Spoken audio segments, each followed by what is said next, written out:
What would you say you do here? It's the Signal Chords, home of the Underground podcast. A podcast dedicated to up-and-coming bands, labels, artists, and more. Plug in and join your host, Brad Nunnery, as he dives deep into what the future of music has to hold and discover something new along the way. What else do you have to do? Yo, it's Wrath and the Wise Guys, and you're listening to Signal Chords, home of the Underground podcast, the best podcast on the net.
That's the latest song and music video from our friends in Wrath and the Wise Guys. It is called Feel Something. It's off their brand new EP called In the Mirror. Just dropped yesterday, as a matter of fact. They are a really killer punk / ska punk band based out of Tampa, Clearwater area. It's a little bit down south from where I'm at here in Orlando, but really good guys. Thank you so much to Wrath for recording that promo for us. Really do appreciate it, man. If you want to find out more about that band, you can visit them on any social media platform at Wrath and the Wise Guys. All right, good stuff. What's up, everybody? My name is Brad Nunnery. Welcome to Signal Chords, home of the Underground podcast, season 2, episode 14, presented by my really good friend Jeff Small at 1603 Designs. My guest tonight is Josh Egolf. He is my best friend for the past 21 years. He was also my first guest on this podcast, episode 1 last year. I'm bringing him back to recap the past 25 episodes. I'm going to pick his brain and find out what bands he's discovered while I was running this page. We're going to dive deep into those bands. Plus, we're going to recap the Strung Out, Adolescence, Mercy Music show that we just saw a couple weeks ago, because I have something to note, and you'll find out here in a little bit. But right now, I'm going to play the brand new song from Ultra Apex. Now, if you don't know who Ultra Apex is, they are the band that provided the intro song for our podcast and the music that you're hearing right now. It's called Soul Direction. But they have a brand new song out. It's called Saints and Sinners. And it's a really killer song. They're a grunge rock band from Albuquerque, New Mexico. Many thanks to Ken and the band for all their support thus far. We really do appreciate it, guys. But let's just get right into it right now. Here's Saints and Sinners. It's on Signal Chords, home of the Underground podcast. Days of our former ways left behind us.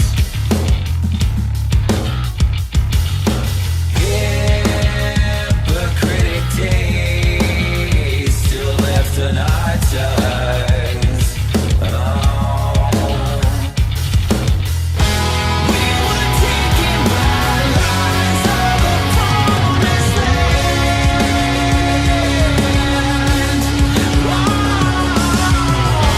We were taken by our own hands. Lay down your all the same.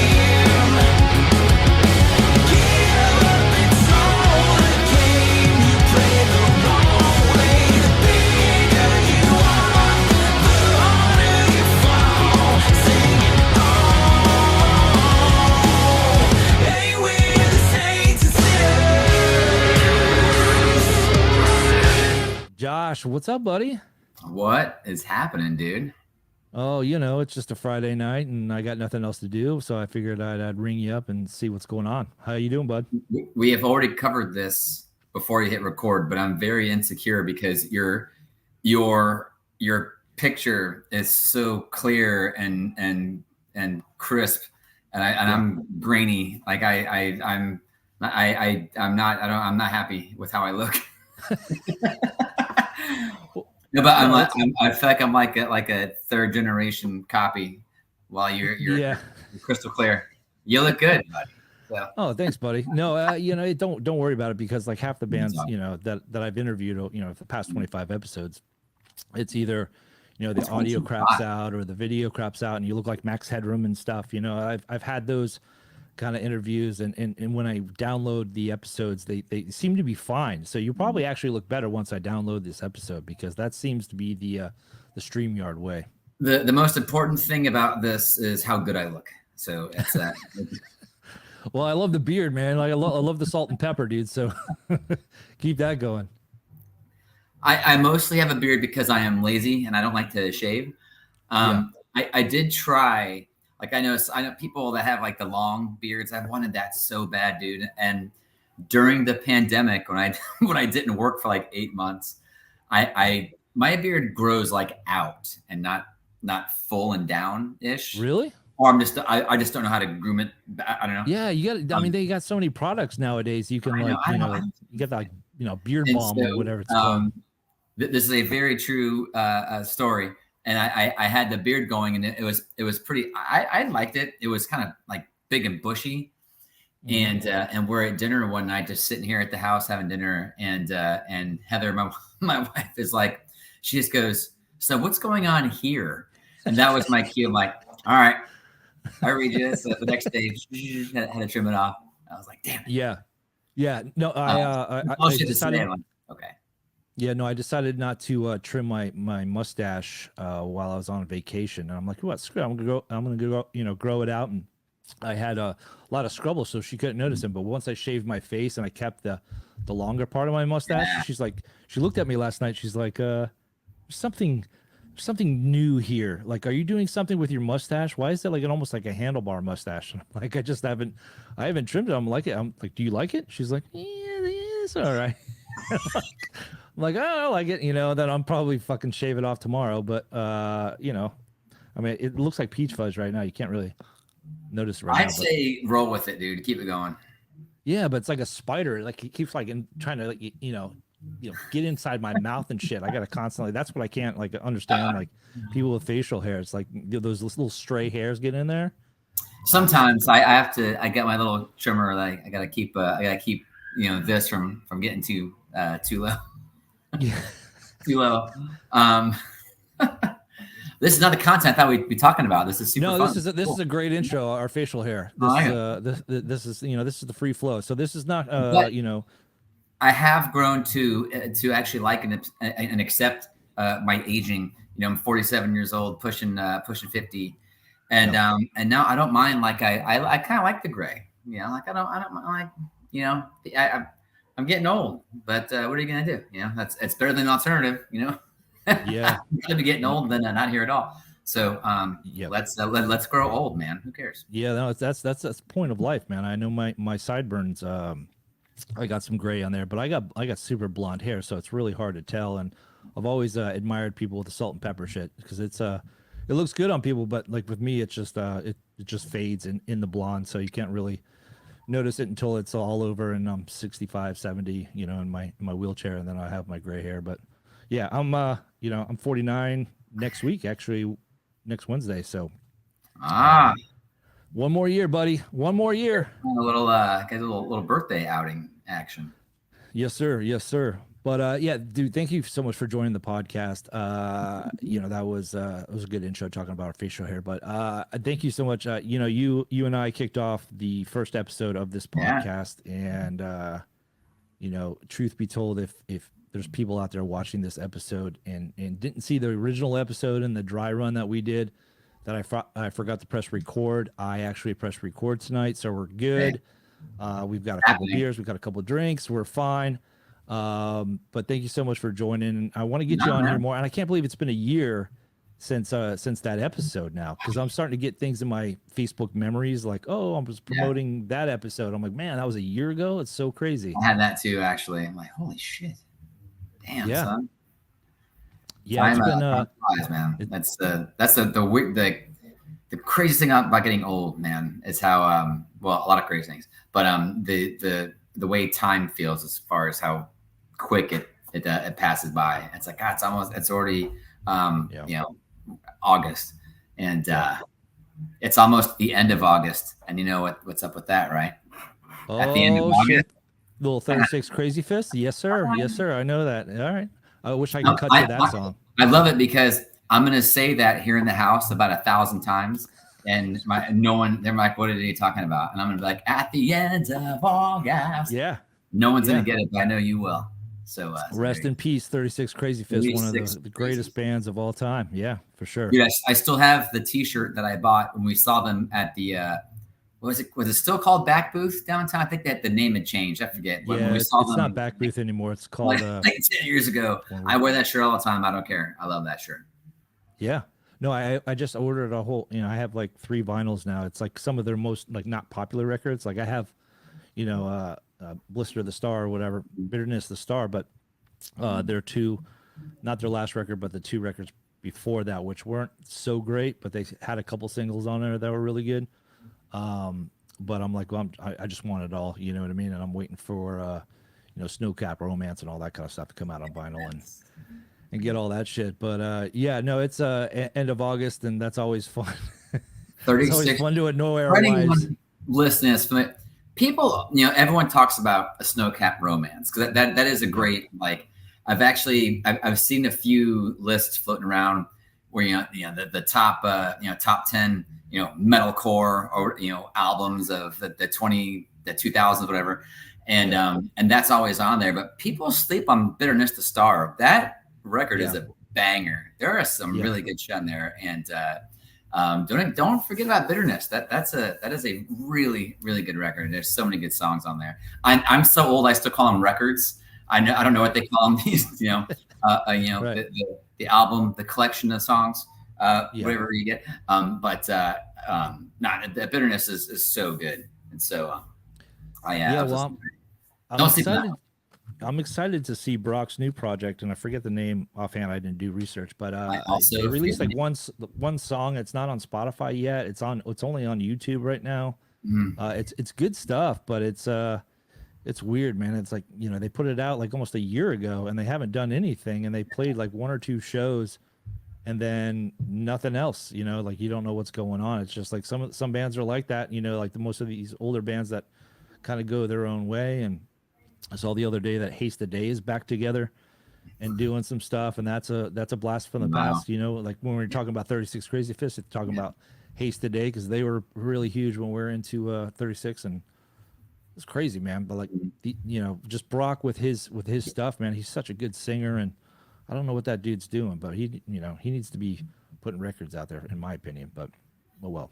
Yeah, I mean, back in the day when we had our little metal show, remember he came to the studio, and that was one of the coolest things because I was and both of us were just real big fans of 36, and remember he came in and he was just so like, he was just cool and genuine, and it was speaking to him was really fun, man. He was you just get the good vibes from him, and watching them live. That's what's crazy. It sucks that whatever happened with the band, but anytime I saw 36 Crazy Fists live, they just looked like they were having fun up there. They didn't take themselves too seriously. They're just like, they're just having like they're even though the music is heavy but they're just like laughing. They're just having so much. You can just see how much they loved playing together. Yeah, and it was that was really, really enjoyable and just so much fun. And God, we were very lucky to see them a number of times. Right here in Orlando. Sometimes a couple of real small clubs, very intimate shows. And anyway, I miss those guys. Yeah, no. Speaking of shows, you and I went and saw. Any opportunity to go see a show, we always get together and say, okay, what shows are we going many these days? Not many. Yeah. So we got to handpick them, right? Like you got to get the permission from the wife, and get everybody to watch the kids and all that kind of stuff. So you have to cherry pick which shows you're going to. Like there's like Punk in the Park, I guess, like sometime soon. A lot of great punk Oh, bands, that- but I'm like, like I don't know if I could swing it and like get permission to do this because we just had vacation. You know, it's like you always have to plan it out to like ask. But we've been to a lot of shows, a lot of Ballyhoo shows. But it was really cool to be able to get to a punk show. Yeah. A couple weeks ago at Will's Will's Pub. Will's Pub, man. That place is still going strong, man. And we saw Strung Out, Adolescents, and Mercy Music. And one of the cool things is watching you discover Mercy Music and being a big fan. And I don't know if you could talk about Mercy Music. Really killer band, really killer stage presence. Those guys. That was the first time I saw them live. They were just so super fun to watch. And I'm a fan of their records and stuff, but I had never seen them live. You had never heard of them before. What was your original take on Mercy Music? I mean, they're very much in that kind of that punk rock vein, in my opinion, of like Green Day, you know, with mixed with Weezer and Offspring, that kind of thing. They were just really fun. The lead singer.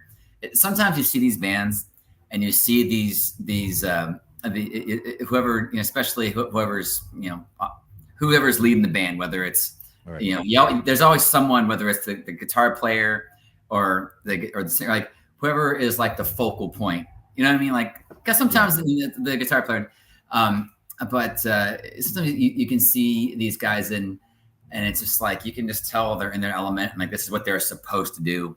And I don't know the singer's name, but he came out there, and I don't know. I got a real Billy Joe kind of vibe from him. Like you just tell he's just you know, that music and is just running through his veins, and he was just so much fun to watch. And it was just, you know, I know, you know, I bought a T-shirt. I don't know every song of theirs. I can't name 3 songs. I guess I'm a poser, but they were just so much fun. And you know, it's just it's just cool to see you know, I always try to support the whenever you see an opening act, or any act for that matter. I always try. I always spend a bunch of money on merch. Because you know, typically your merch sales will go direct to the artist. You know, sometimes venue gets cut, but like it's you know, even if even this shirt's like $40, you know, you know, it's you're helping the artist out, you're supporting the artist, and I just it was just a lot of fun. They were just fun, just fun you know, pop punk rock music. And I mean, is that, you know what I mean? Am I on the right? No, absolutely. And I think, you know what I mean? Yeah, the singer Brendan, he's like you said, he's a full-fledged rock star. He's totally 100%. He's like the definition of a front man. And the bass player had his he's own doing personality like he's too, just supposed to be. That's what he's supposed to do. Like, okay, you're doing this is like sure. this is what you were made for. So yeah, for sure. And I got the opportunity to take a picture with him and meet him at the merch booth, and you know, they're on Double Helix Records, so I walked over to him and I said, you know, hey, you know, Double Helix says what's up. He's like, oh shit, and you know, got a picture with him, and he was a really super nice guy. But yeah, like the bass player, forgive me, I don't remember his name, but he had a lot of personality too for a bass player, just whipping that thing around. They had really good stage chemistry. They broke into the and I saw them do this recently at another show, but they started playing the Sweater song, like the beginning of the Sweater song, and then they go into like one of their songs, and I thought that was a really cool kind of I love it when bands kind of do that and break it up in between songs, so that was really cool. Yeah, it was. They were just a ton of fun to watch. You know, I'm still learning some of the music and things. But yeah, that's the best part of going to you know, I don't get to shows as much as I would like to, but you know, anytime you can see a new band play that you really dig, you know, it's that's what I miss, man. Like back in the day, my wife and I, and as you know, and same with me and with you, like we would just, you know, before kids, we would go to all the shows, man. Like we went to, you know what I mean? We were always going to see live bands. You know, and so anytime I get that rare chance and you get to discover something new, you know, it's the best. It's awesome. Yeah, no, it is really cool because it's been a while, it's been a while. I mean, with Mercy Music, I kind of knew who they were beforehand, but I'd never seen them live. But it's been a while since I've seen a band that I had no idea who they were, never heard a song, and seeing them at a show and say, "Holy shit, this fucking band's like amazing!" You know what I mean? And watching Mercy Music, like, even though I knew a lot of their songs, I was still blown away. Like, I'm like, man, these guys, they just solidified me even more than they normally would, because I finally got to see them live. You know what I mean? And it was funny because like we walked into the bar to get a drink, and he was in there just like hanging out. And I don't know anything about the band, but just seeing him, I'm like, okay, that guy's in a band. Like, you just see, again, you can just always he's got like a giant spider on his face or something. Like it was like, he's definitely one of those guys. Yep. Yeah, I'm like, oh, he's the singer. I'm like, oh, well, of course he is. I could tell. Yeah. No, it was awesome to see him. Cool. I love it. Yeah, and then you and I went outside for a smoke, and you hung out with me and had a beer, and Chris Aiken walked by from Strung Out, the former bass player of Strung Out, but now guitar player of Strung Out. Yeah. And I got to have a conversation with him, and him and I kind of go way back. And I didn't say anything on social media because it's really kind of a long story. But I know his cousin. I had met his cousin years and years and years ago. His cousin was a DJ here in Orlando. And I was like, hey, your cousin, blah, blah, blah. And like, I met him, he's like, oh shit. He's like, yeah, he's not here at this time. And he, we had a really good conversation about his cousin and stuff, and got a good picture with him. But it was really cool to finally meet him. But it was really cool to see Strung Out in such a small venue. Because normally they're playing like the House of Blues, or they're playing the Hard Rock. But Will's, for anybody who hasn't been to Will's in Orlando, it's off, it's not like downtown where all like the venue, all the shows happen. It's kind of like off the beaten path. And Will's is a very small and intimate place, which is really awesome, and which made it watching Strung Out there awesome. And I'm like, I even told you, I'm like, we're going front row if it's like this small. And I don't go in front row anymore. I'm 48. Like, I don't go front row anymore, but I was like, I'm a teenager. I'm like, if we're going to see them this intimate, I'm going up front row and seeing them. Yeah, and dude. What's that? I was didn't mean to interrupt. We kind of got our ass kicked a little bit because the crowd, it was an older crowd, so it was cool, and everyone just hanging out. And then Strung Out came on, and that place kind of went apeshit, and we were like right in the middle of it. We're like, oh fuck, here we go. I haven't been in a mosh pit in 20 years, but we're doing this. Dude, I got knocked over like an old man. I'm like, I just want to watch the show, and I got knocked over in the pit, and like the pit was like right behind me, and I'm like, I felt like Old Man Withers. I'm like, would you guys fucking relax? I'm trying to watch a show. But what's cool though is you fell down, but that's what's cool about punk rock, and people they're letting their aggressions out, whatever, and people are getting a little aggressive. But like you fell down, and like before I could even like help you, like 10 guys are like, dude, and they came and like picked you up. Yeah, like, that was awesome. Before like you barely hit the ground, and like everyone's like, oh shit, help this guy. And that was cool, man. So it was like just like that punk rock family, that brotherhood. So they had your back, and I was like, I was gonna help them, but you guys beat me to it. No, it was cool because I went to the merch booth right before Strung Out went on, and I bought a shirt. And as I'm going like to the front row, like somebody like hit my beer and like went straight up in the air, and all the beer went on my brand new Strung Out shirt that I just bought. I'm like, man, I gotta freaking. You're like, really? I'm like, all right. I'm like, all right, whatever. But yeah, it was really cool. Everybody picked me up, and we had a good time. And the AC must have broke because it was hot as balls in there. It was so goddamn hot. Jason Cruz, the singer, had to like. He was having a hard time up there, dealing with it, and but it was really, yep. I was gonna say that's not a diss on Will's Pub, but you should. No. If you get a chance to go to see a punk rock show at Will's Pub, go. Yep. You know what I mean? Yeah. Frankly, it's in Orlando. Absolutely. It was we had a blast. I mean, it didn't help that we crammed a few hundred people in this. The room's like the size of my bedroom. It was intimate. We crammed some folks in there, but it was a ton of fun. But yeah, I hadn't been like in a pit style setting in quite some time. Right, yeah. No, usually you and I are at the bar, just in the background chilling. Like we don't even want to deal with the riffraff, but for some reason that night I was just like, nah, I need to get up front, and it was really weird. And this is kind of what I wanted to talk about is with Strung Out. Jake, the guitar player, is no longer in the band, and of course, the drummer's no longer in the band, so they had to do some shifts, and so Chris Aiken from he was the bass player, now he's playing guitar. They have a brand new bass player and a brand new drummer, and it was just really weird to see Chris make that transition, because I used to love watching him play bass, because I think Strung Out has some of the most incredible bass lines ever, and it was just a weird vibe. It was a different Strung Out seeing them. Being up front, it was great, and I mean, I literally we could both high five the singer and everybody on there. Great photos that they stole from you, by the way. Yeah, Jason owes me some props, but it's okay. I won't. Would I kill you to tag the guy you stole the picture from? Anyway, I digress. It's all good. No, but yeah, it was different seeing them without Jake, and the drummer's been out for a while. Jordan's been out of the band for quite some time. But it was really weird seeing them, and to be honest, it wasn't my favorite Strung Out show, to be honest.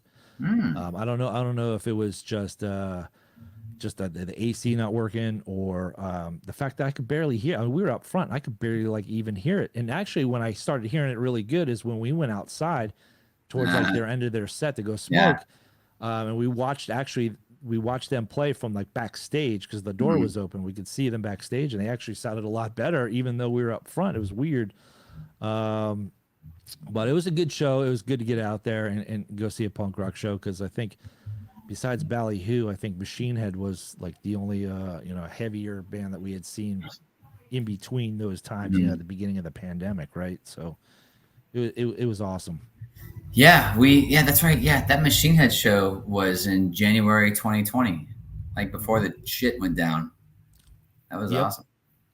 Yep, and then that one we were up in the VIP, we paid. I was like, we're not going down there. I'm 12 for that bullshit. I can't. I can't be down there with all them. I'm sure. I mean, it was the show was incredible. They played for 3 hours. They killed it. But Machine Head pits are pretty intense. I was like, I'm too old for that. It looks cool. We were like the two old men and the puppets, the Muppets. The guys up in the balcony. We're like, hey, play this. we don't want to even deal with it. But yeah, that was a good time. It's always, and we got to plot our next show. And we saw the NOFX show, so that was the other show that we saw. I'm sorry, totally forgot we saw NOFX's last show. And it's funny. I was really that show. I mean, I had my kids had baseball, so I got there late. So I missed the beer festival. I missed a bunch of awesome bands, but I got there for Pennywise, and Pennywise were incredible, like they always are. And NOFX were great too. But that wasn't my favorite show either. No, because I thought the crowd kind of sucked. Wasn't it it was, what wasn't there? I'm here. Example. I'm talking about Strung Out, where that crowd, you fell down. Everyone was like, we got to help out, and everyone got you. And I feel at the NOFX show, everybody, everyone was just I don't know. Maybe it's just where we were standing, people were, there's grumpy. Everybody around us were a bunch of dicks. Yeah, they were all a bunch of dicks. Pushing and shoving, and I don't know. It just wasn't. I didn't think people were having a good time. I'm like, it's fucking NOFX. And maybe it's just because I'm old and I'm not used to standing in a crowd. But it felt, that the crowd experience kind of bumped it out for me. But NOFX were great. They were hilarious, like they always are. It was. I wish they were coming back again one more time. I would certainly go. That's when that's what I remember that from that show. It's man, that crowd was that crowd was not cool. No, at least not cool. We were standing anyway. Yeah, well, where we were standing, it was. I got to a point because I had been drinking all day. We all had been drinking all day, and not me. I was watching my kids all day, so I was like, I'm ready to start drinking now. Oh no, we were by the time you got there, we were well on our way, but. I got to a point where everybody was bumping us, You know, like I swear to God, every time I'm in a crowd, I'm always, you know, the person that's like in middle where everybody has to go. You know what I mean? I always feel like I'm part of that crowd where, oh, excuse me, excuse me, excuse me. And I'm always constantly going like this. But there's like a lot of people like throwing elbows and shit and like knocking beer over. So like I went into like defensive mode. So I went up and I was like staring motherfuckers down. And I was like, you know, I was trying to protect Aaron and stuff because, you know, and your wife, Heather.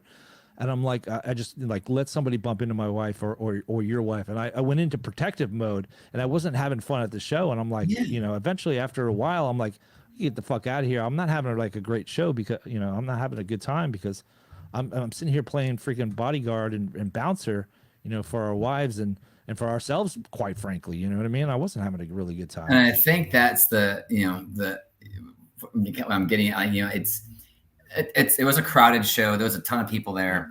You're going to get bumped. Things are going to happen. But, you know, oh, excuse me, you know, pardon me. I'm sorry. Excuse me. Like, you know, but like everyone just had like no disregard for like personal space. And just bump into you, knock over your beer, and not even apologize. Look at you, you know, like you're the asshole or something. And, right. you know, and I wasn't, I don't know. I just wasn't, I wasn't feeling the vibe. And honestly, it may have been like you said, it was a long day. It kicked off with a beer festival.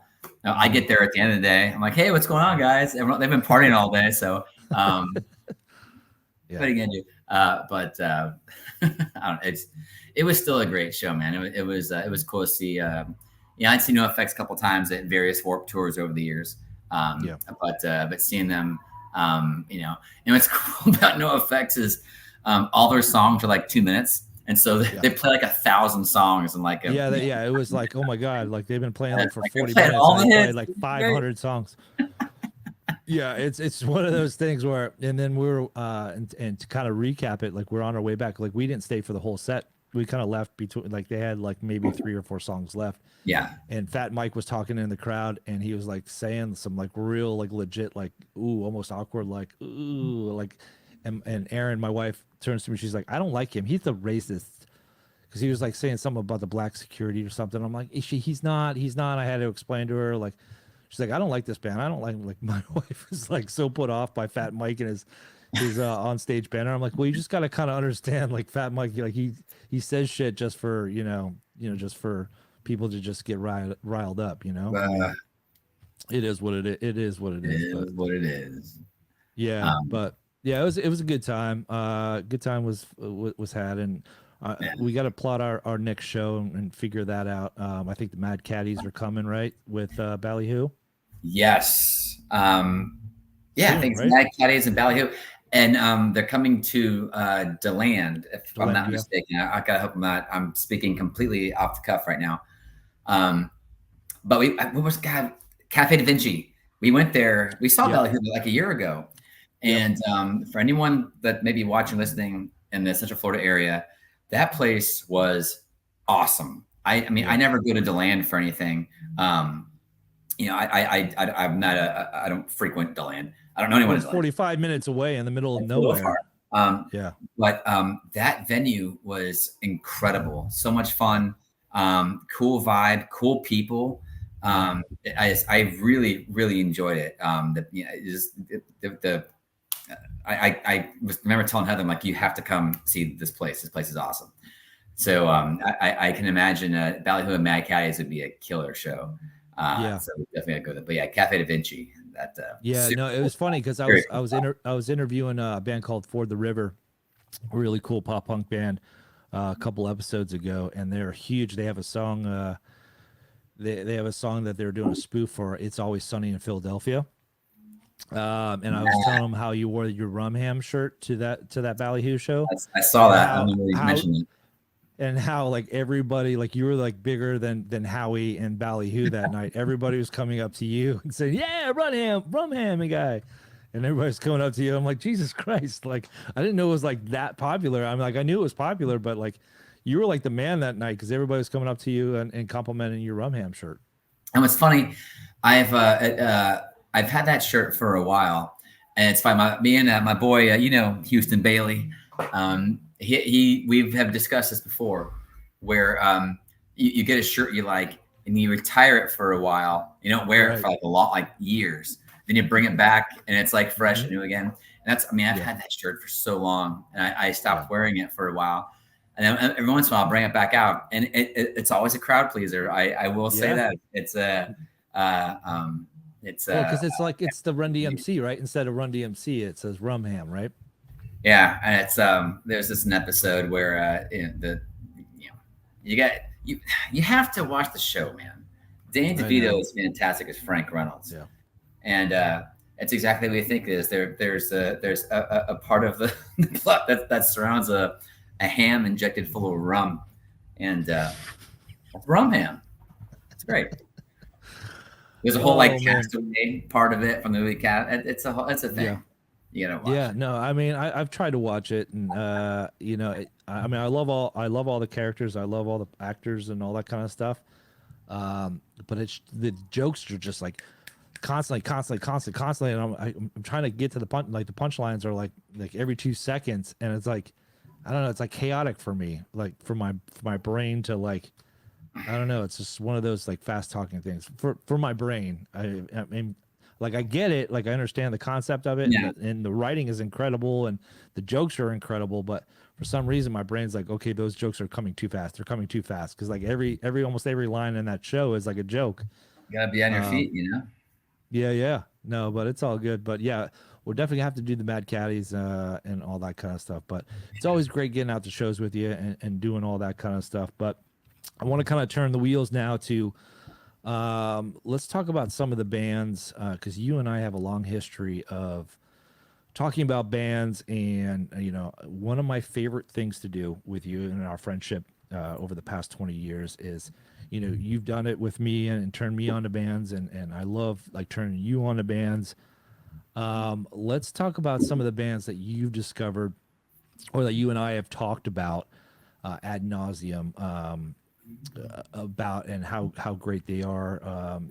I know you follow this page. I know you follow the podcast. I don't know how many episodes of the podcast you actually seen.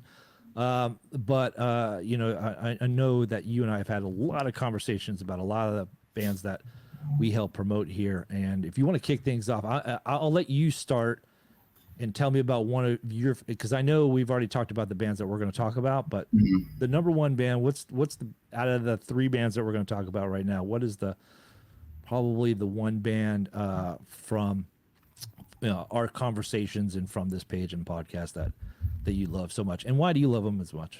Man, it's hard because there are 2 bands that come to mind that have become a couple of my favorites, and it's really hard to pick one over the other. But I'd probably have to go with Be Well. You took me to see them in St. Pete. They opened for who they opened for? Hot Water Music. Hot Water Music. Yep, and you were played like that night. And you were like, man, you got to hear these guys, and the singer, I forget his name, but he's a producer. He had done some records from Thrice and some other really cool bands. Actually, a bunch of like really important albums from back in the day that he produced. Hot Water Music, the band that they're opening for, But you would mention, you're like, you have to listen to him sing and listen to his lyrics and his delivery, and there's something, and it's so hard. I almost can't even put it into words, because I don't want to I feel like I'm doing them an injustice by like, you have to, like, when you hear him sing, like you can just feel like the pain, and not to get too dramatic or anything, like, you know what I mean? Like you can really feel, he sings a lot. I mean, his lyrical content is dark and deep, man. Yeah. And just, I mean, not every singer of all these awesome bands is genuine, but there's something about him that, like, just, I feel it in my soul. I don't know. It's hard. I can't put it into words. You just have to feel it. But he is just so, and again, that's not taken away from anybody else, but he's just very genuine, and like listening to him like chokes me up. Like it makes me sad, and it like breaks my heart. I'm like, man, he I don't know. He's just putting it. I love it. Like that's that's art, you know, like he's putting everything on the table, and he's not holding anything back. He's not hiding anything. He's just letting it all out. Clearly, in my opinion, this is like therapy for him, is what I'd imagine, you know, out there. But you can just, you can really feel it in his lyrics that he's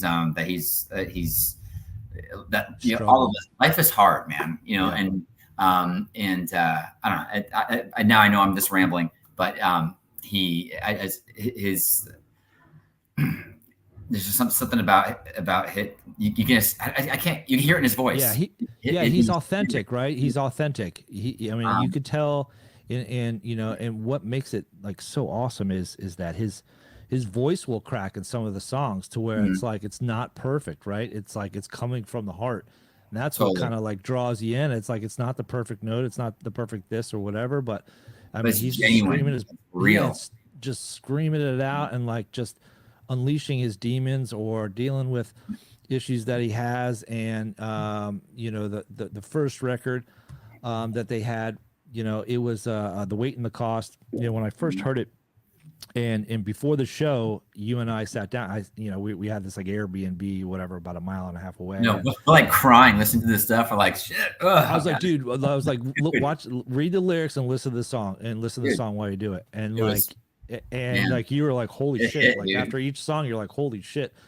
And you know, there's so many things to relate to some of the lyrics and some of the songs that they have, especially with the pandemic and being a father and trying to measure up and trying to be the best person. And you know, I mean, his circumstances are a lot different than your and I's, but their subject matters to where you can take some of those lyrics and apply those of whatever frustrations or whatever angst or depressive stuff or whatever. Like, I mean, especially when he talks about his kids and he wants to be a better dad and all that kind of shit, you know, being a father, you know, any of those. We watch a movie nowadays, you see a kid with, you know, a dad or a mom and dad with kids. Like, it's a different thing when you have kids, right? So in that kind of translates into music too. And if they start talking about their kids and saying, hey man, I'm doing my best. I'm trying to do this. I'm not, you know, I don't want you to be the person that I was growing up and this and that. I mean, there's just so much. And I mean, that's just one subject, but there's so many different subjects like that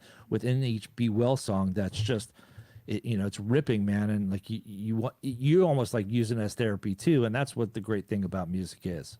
And it's funny, like, as much as I love that band, I have to, I can't just put them on like, at any time. Like, cause I'm like, okay, if I'm listening to Be Well, I need to be emotionally ready for this. Like that is the ultimate compliment to that band. Not a shot, but I'm like, you know what I mean? You have to prepare yourself. Like, okay, we're about to go on a journey. This is an emotional roller coaster right now. Right. And I'm just happy that you introduced me to them. And I can't wait, you know, and I love, you know, they're very interactive with the fans. And so anytime they post about tours, I'm always like, Florida, what's up? And they're like, we're coming, I promise we're coming. Come to Florida. I'm like, come to Florida, please. Dude, I'll go if anywhere. This is going to be our thing. Like if they're within driving distance, if it's Atlanta or whatever, like we're going. We got a free place to stay in Atlanta, dude. We'll go to Atlanta for sure. There you go. So, but yeah, for anyone from your audience, I know you've talked about them a lot, but I cannot emphasize enough how amazing Be Well. I mean, not only, and plus the music rocks too. I mean, it rock. The music is great too. You know, on top of, I know we're talking about like his you know, his songwriting and his authenticity. But also the music is badass too. So it's just a great package, man. It rips. It matches what he's trying to say, and that's when you have that, you know what I mean? Because there's a lot of metal bands out there that, you know, write the kind of same lyrics and stuff, and you just don't feel it or whatever. Or sometimes it's like it doesn't match up, right? Or you don't have that same feeling. Yeah. But this is like the music matches up perfectly to what he's trying to put out. It's just top notch, dude, for sure. I mean, it's funny when we talk about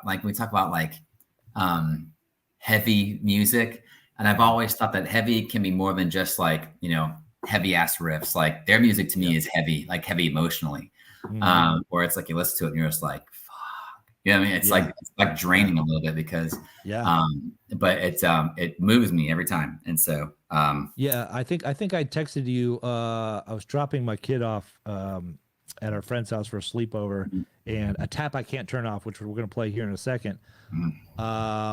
It's an incredible song, and you're bawling your eyes out. I was driving home, and I pulled up to my driveway, and I texted you. I'm like, God damn this band, fuck this band. 'Cause I was just like, what are they doing to me, dude? That's what it was, and I'm like, God damn it. You can't listen anytime. Like you have to be prepared. You have to prepare yourself, at least for me, because I can't handle it emotionally. I'm like, all right, we're doing this. I'm listening. Let's go.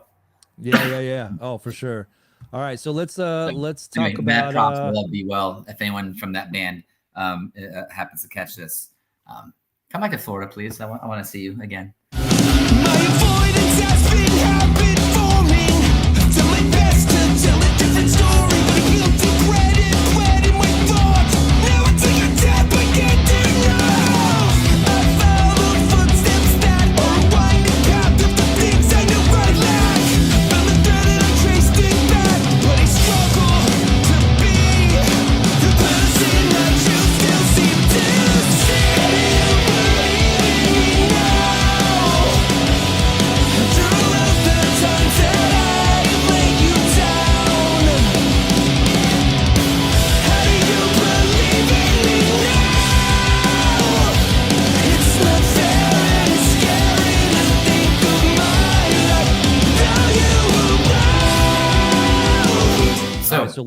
All right, so what's the next one?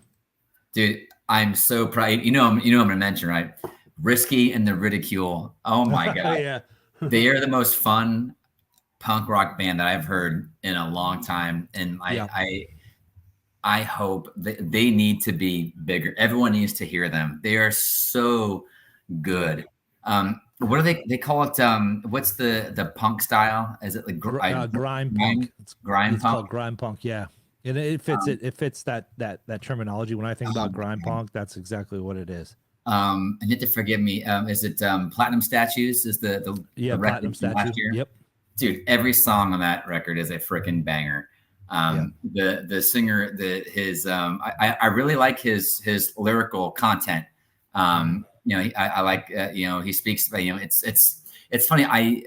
For as political as it sometimes gets, I'm not usually into that, but I really enjoy what he has to say. He just has all this energy and charisma. And what's funny is you told me, you were like, listen to this album, close your eyes and picture the singer in your head. And that's what he looks like in real life. Like you're like, whoever you're picturing. I looked up, I'm like, hey, that's right. That's exactly what I thought. But there's really kick-ass punk rock. And he is just an exceptional front man. And I'm sorry, I don't have the name off the top of my head. But so good. And I listen to them all the time. I'll be in the office at my work and I'll just blast it. It's so good, man. They're so much fun. Like they need to be more well known. That's and here in the States, because they're from the UK, and he's got that hardcore UK accent, which endears me. When I was younger, I really couldn't get into that UK accent. But like this style of music and the way his presence, his vocal delivery is just it's unmatched, to where it's like he's almost like a drill sergeant, the way he raps and the way he sings. He's definitely the epitome of a frontman, like Brendan from Mercy Music. He's definitely one of those. Yeah. Like, you can see that guy getting in trouble a lot. If they are ever to be like, somebody threw a chair off the balcony, at the Four Seasons in New York or whatever, like, oh, that's probably, Risky and the Ridicule. Like, he just has the band is just, it's almost like, it's like rap rock, it's punk, it's grime. They have a lot of influences that I love, that you and I both love. They have I don't even want to say it's hip hop, because it's not. It's just angry with it's like angry rhymes. It's awesome. But then he has that really great voice too. And Yeah, for sure. Yeah. So it's like, yeah, I told it just the way he delivers, especially there's a song from here's where I suck with music. I don't know any song. I only know like, oh, track 2, track 3. Yeah, Right. and so I think it's track 3 or 4 from the record a couple years back. The Pink, the album that's like a Body Bag Your Scene. Yeah. yes, yeah. Yep. Our Time.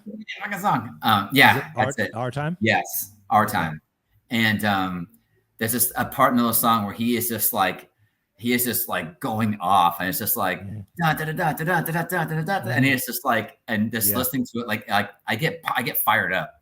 I get really pumped, like listening.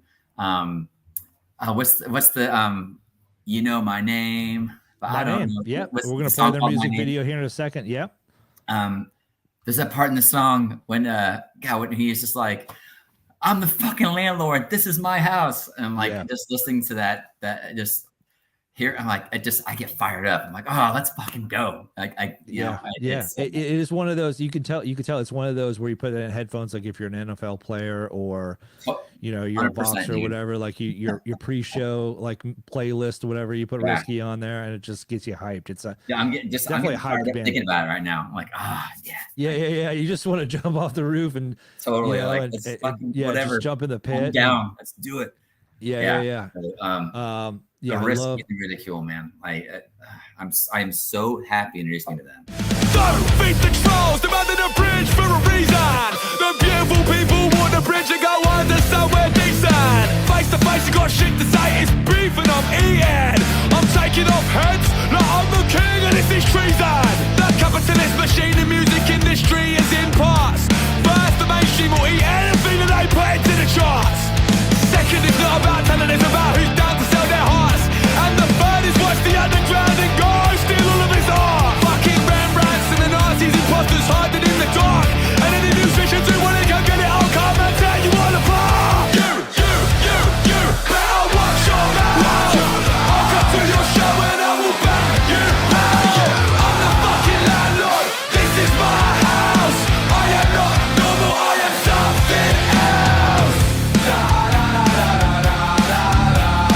Speaking of Body Bag Your Scene, the album before that, they have a song called Kaboom, and that was the first song I had heard from them. Boom, ba ba boom, ba boom, ba boom, ba ba, and I'm like, holy shit, what the hell is this? This is the most amazing shit ever. And it was one of those, like, it just gets you pumped, and like I said, his vocal delivery, the way he raps, his presence, the music is freaking amazing. It hits, it's heavy, and it doesn't sound like the typical new metal rap rock kind of stuff. It's like it's all mixed in, you know what I mean? Because there's a lot of bands that, like, it's strictly, the guy raps for a little bit and then they have like some guy, like singer, and the singer does his thing and then the guy raps or whatever. But this is just like all over. And that's okay too. That's cool. Like that's I mean, it's all good, but like, enjoy. But Risky is different. He does it differently. Like it's he has a very unique take on this. And again, I know we're focusing on the lead singer, but the band, like their music and the riffs are just fucking kick. I mean, dude, they're brutal, man. Yeah. It is. There's no way. I don't know how you can not like that record. Anything that they do. I can't recommend them enough. And again, I know I'm repeating myself, but I'm so happy they introduced me to them. It's awesome. I ordered their vinyl for Platinum Statue, and it literally cost me like $120 to mail it from England. It's like a $25 vinyl, and it cost me like $150. But it was I mean, I'm being facetious about the $150, but it was expensive as hell to get it mailed over here. I was going to tell you, I don't think they have U.S. distribution. I was going to say you shouldn't tell your wife that, but now that's going to be out there. So sorry. Oh yeah, sorry. No, what? Sorry, she doesn't watch this. She doesn't watch this anyway. She's so bored with this stuff. I wanted to buy a T-shirt, and I'm like, I gotta get a Risky shirt. I gotta get one, and I'm like looking at the shipping from the UK. I'm like, it's like $28 to ship a shirt. Like I was paying like $30 for the shirt. You're paying like $70 for a $12 T-shirt. Well worth it. Well worth it. Great band. Yeah. No, absolutely. I wish they would come to the States here very soon. Hell yeah, I'd love to see if they ever come to the States anywhere. I would almost We had I'd to almost fly. think about like we'd have to fly or do a road show. That's like one of those things to where it's like, you know, they're not going to be back for another couple of years Yes. or whatnot. You know, a band of that, you know, I will go wherever. that would be awesome if they're playing like, you know, like Kansas. You know, I mean, I doubt they would spend their hard-earned money to fly out to Kansas to play. I'm Well, hopefully sure we're they not going would to try to do it in the Kansas. market, huh? I was like, hopefully we're not going to Kansas. No offense, Kansas. Yeah, no offense, Kansas, but we're not coming out Kansas there. is great. But yeah, that's one of those destination bands. Just to say that we saw them. But yeah, it's really really cool. All right, so what's the next one we're gonna talk about? I would imagine you're probably gonna say fake news. Is that the one you're gonna say? Mm-hmm. Which is cool because I liked them at first because of I thought that was I think I even commented. You mentioned they were like your video of the day. And I was like, I commented, great name for a band. That is a fantastic name for a punk band. And I think they wrote back. And then listen, I'm like, oh shit, this is really good. It's very Blink-182. I know I mentioned Blink earlier about some, but like, and that's, I mean that in a positive way. It's just got that fun pop punk vibe. There's, you know, very well produced. It's you know, solid. They're great, man. I wear that shirt all the time.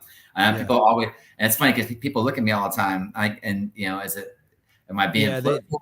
They're thinking, because that's you know, and I don't know if because they're from Australia, and I don't like they did it as, you know, as a joke or whatever it is or whatever. But like here in the States, like people take that shit seriously, that fake news stuff, and people will immediately think like you're political. That's why it's fun. That's why it's like actually fun, because it's like, what the hell is that? But then we're like, oh, is that a Fox News shirt? You know, because it's like, oh, fake news, or is that a Donald Trump shirt or whatever? Like, no, asshole, it's a fucking melodic punk band from Australia, you know. But luckily that their color scheme, it's like, well, it's definitely not political, because like their color scheme is like unmatched. It's so awesome, but it's definitely not a political thing.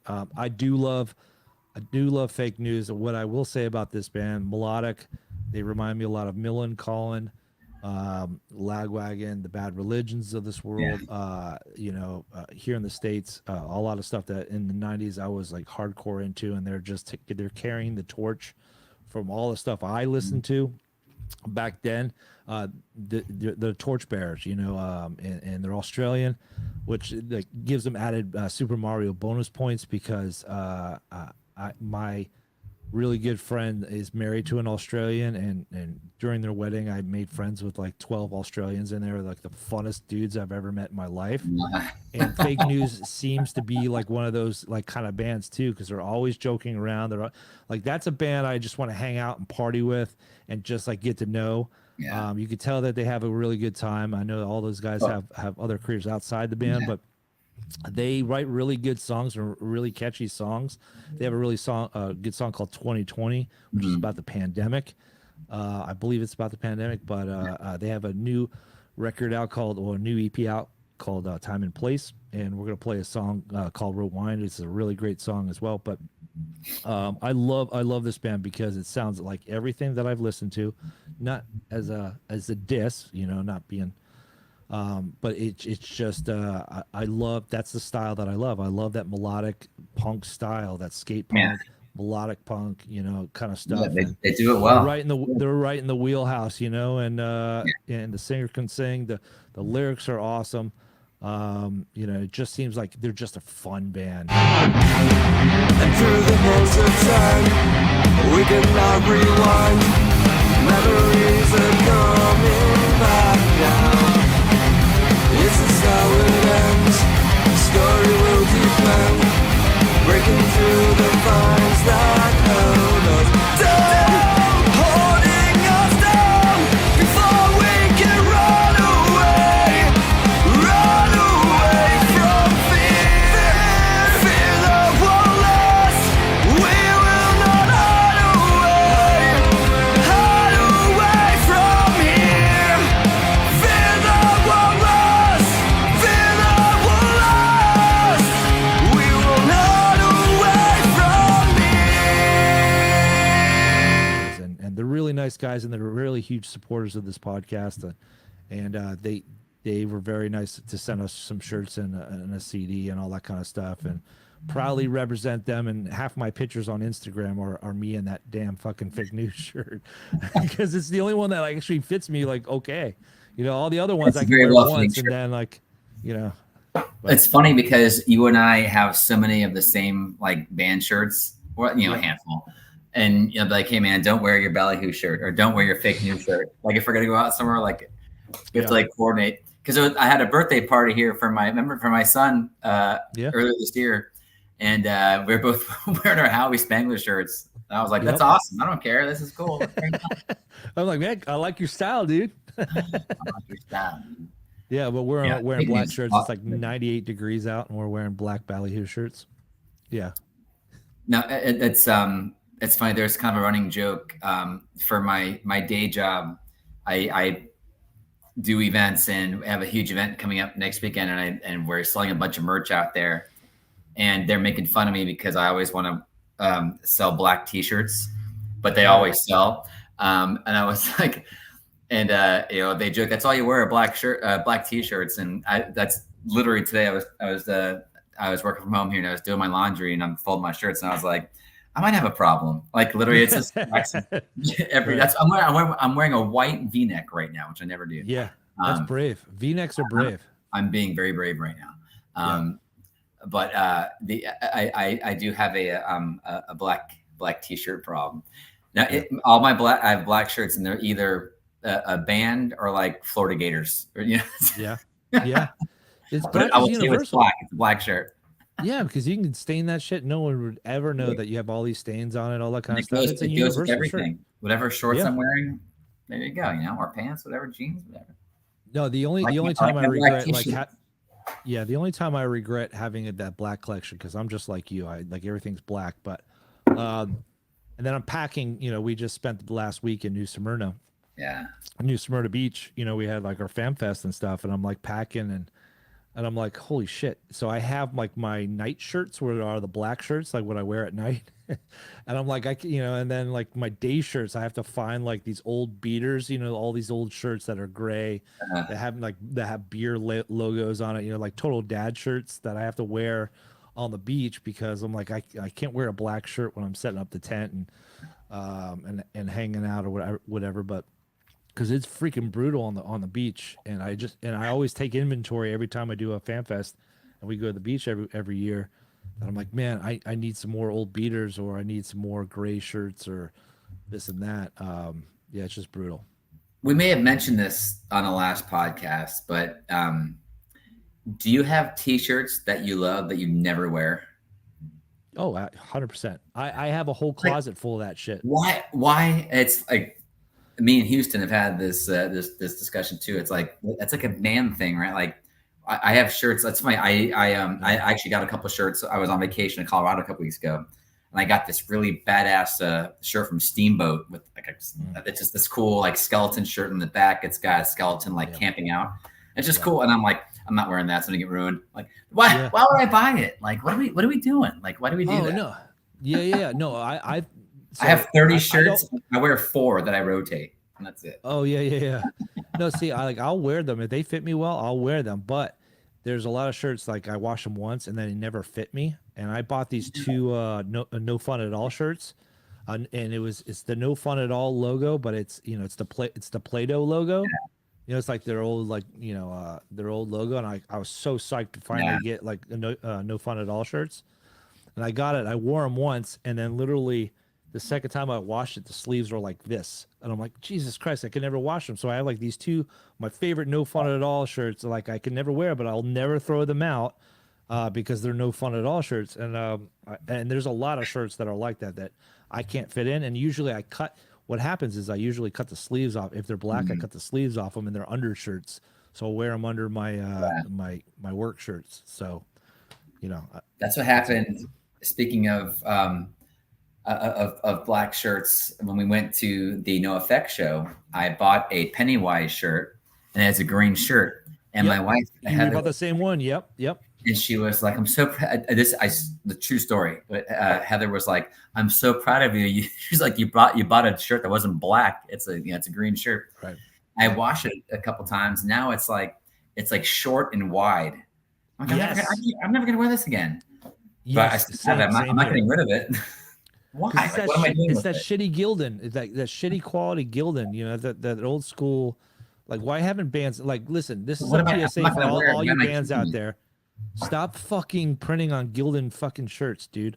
Drives me. Those things are like cardboard.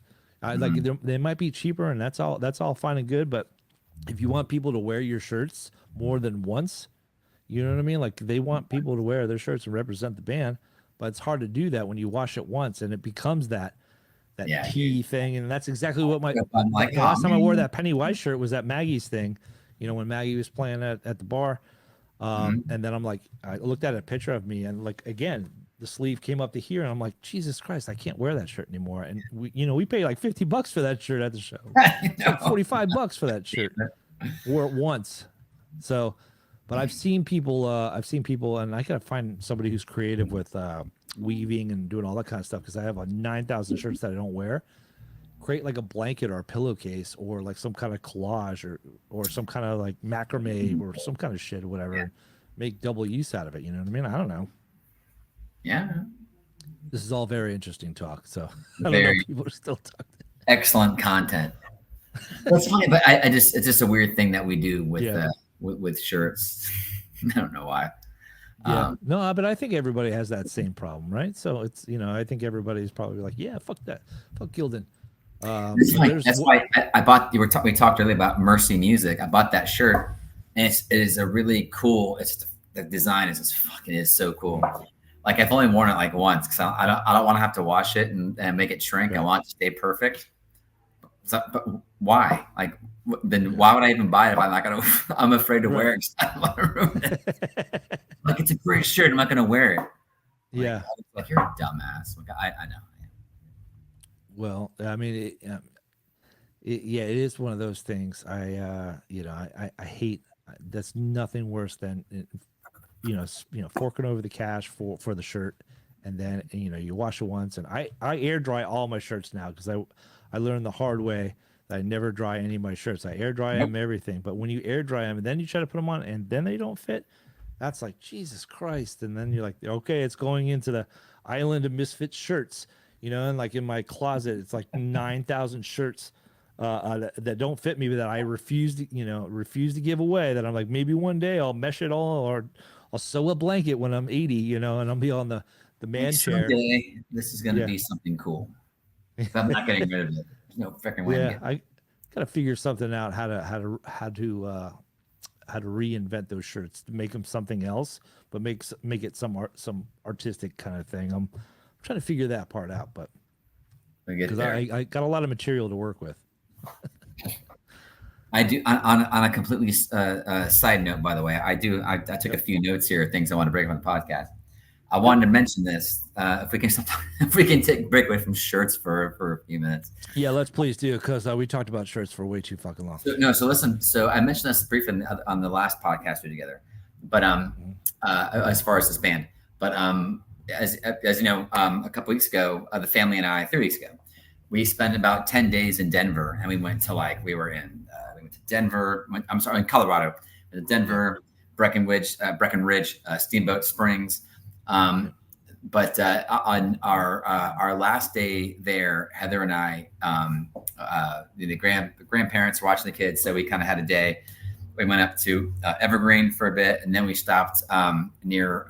We went to Morrison near Red Rocks, and Red Rocks is the beautiful outdoor amphitheater. I saw Rides Against there many years ago. It was incredible. All the great bands play there, and there was a show that night, and it was A Day to Remember. They were playing at Red Rocks. It was their first time. It was their first time, from what I read, ever headlining Red Rocks. And I was telling Heather, and I mentioned this in the last podcast, and I was like, I will die on this effing hill, but I'm telling you, I believe that you and I were the first radio show to ever play that band on the airwaves. When you brought me that, and no one will ever know that. You had the CD. You got the CD from Victory Records for those who have heart. Right. I still remember where I was in the studio, and you came in and you were like, you have to hear this. Like, this is the most different. you know, it's like, you know, pop punk hardcore. Like it's just, it's different. You have to listen to. Yeah. And we played the shit out of that Love CD, that record. Yeah. on the show. And so I was told, so of course, you know, we're at Morrison, we go to a bar and we're hanging out, had a couple beers, and I'm like, you can tell the band, like, you're welcome, whatever. You know? It's not a big deal. I mean, Not a big deal. Me later. We played them first, and now they're at Yeah. Red Rocks. Man, whatever. You're welcome, guys. No, Yeah. obviously kidding. You know, it wasn't completely because of us, but I think we had a part of it. No, I'm just kidding.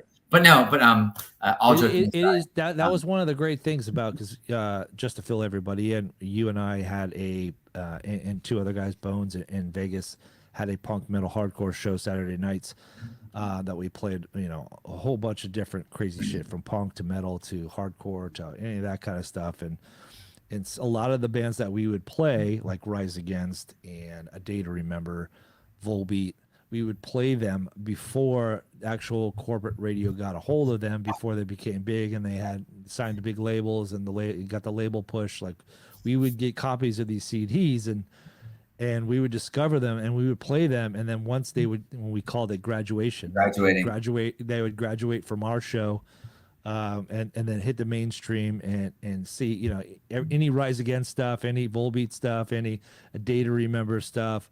I mean, the list goes on and on and on. And I'm like, oh, you're welcome. Yeah. You know, I mean, even though we didn't have ratings and no one listened to our show, but it's still like in our mind. There was a number of bands that we played early on for a while, and then eventually they kind of got caught up in you know, in rock radio, and cool. you know, I think, you know, like you said, you know, Rise Against, Day to Remember, Avenged Sevenfold, you know, there's a number, Atreyu.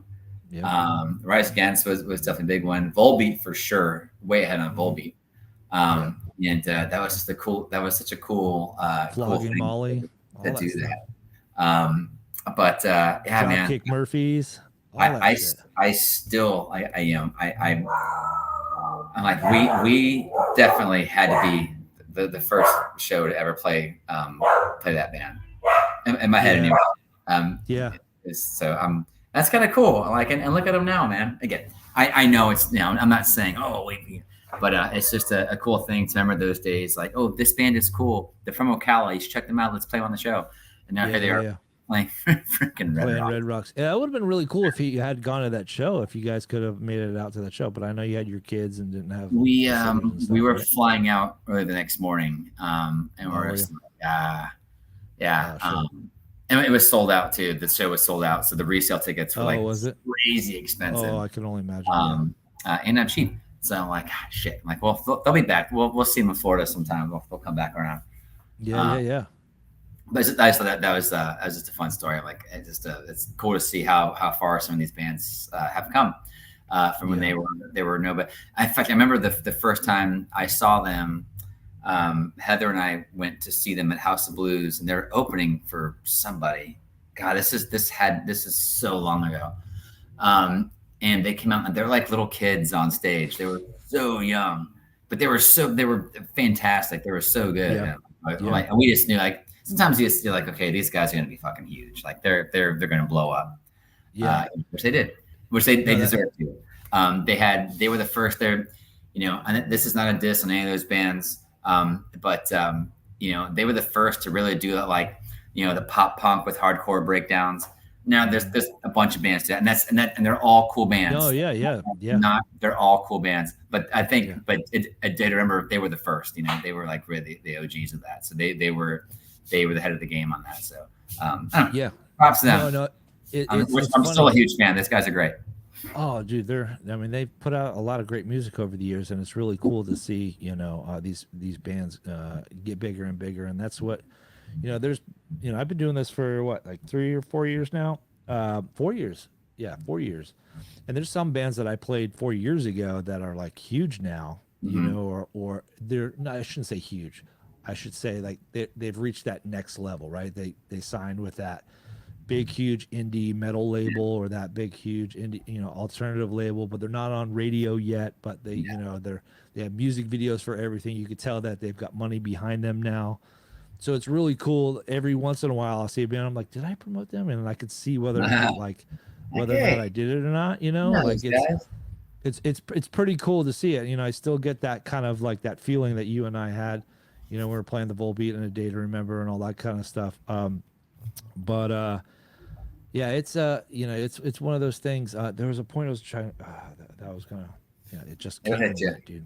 It's late. It's Friday night. Like we got the old man. It's like 10:15. Like we're all like, oh, we should go to bed. Proud of myself for staying awake. Yeah, that's funny. My wife, my mother-in-law, and the kids, they're in the next room. They're watching Thor: Love and Thunder. Yeah. And they have it on surround sound. And you know, the Marvel movies are just like loud battles all the time. And it's as your walls so loud. I'm sure it's bleeding through into the podcast. But it's just like it's crazy out there. Well, at least it's not like Twilight.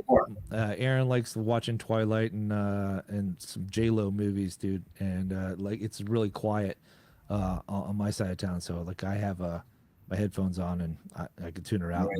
I was saying it's so loud. I'm like it's like bedtime soon. When this podcast wraps, I'm right there. But I got Thor in my ear. Right. I gotta mow the yard in the morning. Come on, keep it down. I gotta mow the yard in the morning. Mow the yard in the morning. It sucks. All that rain we got this week.